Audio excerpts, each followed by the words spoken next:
માન્ય અધ્યક્ષશ્રી, હું આદિજાતિ વિકાસ વિભાગની વાત કરું, ગત વર્ષની સરખામણીમાં 746 કરોડનો વધારો કર્યો છે. મેં માન્ય મુખ્યમંત્રીશ્રી, માન્ય નાણામંત્રીશ્રીને આભાર વ્યક્ત કરું છું કે એમણે આદિજાતિ માટે બજેટ વધાર્યું છે. પણ માન્ય અધ્યક્ષશ્રી, જે પણ આદિજાતિ માટેનું બજેટ આવે છે, જેમ કે ન્યૂ ગુજરાત પેટર્નમાં પણ આ વખતે 37.5% વધારો કર્યો છે. એવી રીતે આદિ આદર્શ ગ્રામ હોય, વનબંધુ કલ્યાણ યોજના 2 અંતર્ગત પણ છેલ્લા 2021 થી લઈને 2025 સુધી 1 લાખ કરોડ રૂપિયા આપવાની જોગવાઈ છે.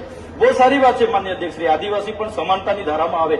પણ માન્ય અધ્યક્ષશ્રી, જે પણ બજેટ અહીંથી બનીને આદિવાસી વિસ્તારોમાં આવે છે, એની સાથે એનજીઓ, કોન્ટ્રાક્ટરો મધમાખીની જેમ આવે છે. માન્ય અધ્યક્ષશ્રી, હું આ વર્ષની ગુજરાત પેટર્નમાં 30 કરોડનું અમારું આયોજનમાં હમણાં ગત મહિનામાં અમે બેઠા હતા. માન્ય અધ્યક્ષશ્રી, અમારી પાસે પ્રભારી મંત્રી શ્રી ભીખુસિંહ પરમારજી પણ એમની અધ્યક્ષતામાં બેઠક થઈ. માન્ય અધ્યક્ષશ્રી, અમે સરપંચો પરથી આયોજન લીધા, તાલુકા જિલ્લા સભ્ય, અમે ધારાસભ્ય, એમપી શ્રી બધાએ બેહીને સર્વાનુમતે મંજૂર કરીને રાજ્ય કક્ષાએ મોકલ્યા. માન્ય અધ્યક્ષશ્રી, અમારા એક પણ કામ કોઈ પદાધિકારીના આવ્યા નથી, બધા કામો બિનજરૂરી એનજીઓના કામો ત્યાં મંજૂર થઈ જાય છે. કહેવાનો મતલબ માન્ય અધ્યક્ષશ્રી, કરોડો અબજો રૂપિયાના બજેટ રાજ્ય અને કેન્દ્ર સરકારના બને છે. અમે ના નથી કહેતા, આદિવાસી વિસ્તાર ઉત્થાન થાય, વિકાસ થાય, સરકારો પ્રયાસ કરે જ છે.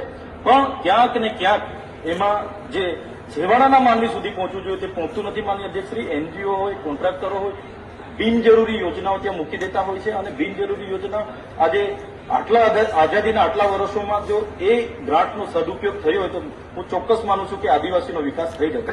માન્ય અધ્યક્ષશ્રી, બજેટમાં માન્ય નાણામંત્રીશ્રીએ કીધું છે કે નર્મદાનું પાણી ઉત્તર ગુજરાત, કચ્છ અને નર્મદા સૌરાષ્ટ્રમાં અમે પહોંચાડીશું. આપના માધ્યમથી મારી વિનંતી છે, રજૂઆત પણ છે કે નર્મદાનું પાણી આદિવાસીઓને પણ મળે એના માટે પણ ઉદ્વહન સિંચાઈ યોજના, કેનાલ, નહેરની વ્યવસ્થા કરવામાં આવે. એ આપના માધ્યમથી કિસાન સૂર્યોદય યોજના પણ હાલના ગામડાના વિસ્તારમાં દિવસે પૂરું થાય છે. માન્ય અધ્યક્ષ જનકભાઈ